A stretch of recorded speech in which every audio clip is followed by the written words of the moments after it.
এবারেও চলে এলাম শহরের কথায় আমার কবিতা নিয়ে। আমার কবিতা যদি আপনাদের ভালো লাগে আপনারা শেয়ার করবেন, লাইক করবেন, কমেন্টস করবেন। আমার কবিতার নাম নির্ঝুম নিয়ম।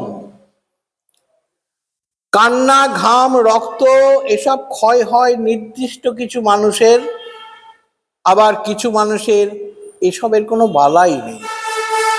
শরীরে বডি স্প্রের মিষ্টি গন্ধ, ধোপ দুরস্ত পোশাক, ঠাটবাট, বুদ্ধিদীপ্ত, সব ব্যবচ্ছেদে মশগুল।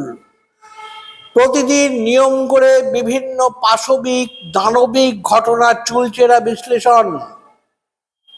আমরা সবাই অন্যায়ের প্রতিবাদে মুখর, যত রকম বর্বরচিত নৃশংসতার প্রতি ক্ষমাহীন, অন্তত নিজের ঢঙে। তবু সেতুবন্ধন ঘটছে কই সেই তাদের সঙ্গে? দিবে আর নিবে, মিলাবে মিলিবে, যাবে না ফিরে। ফিরে যায়, তবু ফিরে যায় যে যার মতো। শুধু জল্লাদেরা থাকে সারা রাত। বদ্ধভূমিতে ভাসে কান্না, ঘাম, রক্ত নিয়মিত। পাহারায় থাকা রাতচরা পাখি মাঝে মাঝে হেঁকে ওঠে, সাবধান কেউ আসছে।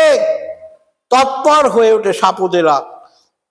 অতঃপর ভোরের আলো ফুটতেই অদৃশ্য সব শুধু ছেয়ে থাকে নির্ঝুম নিয়ম।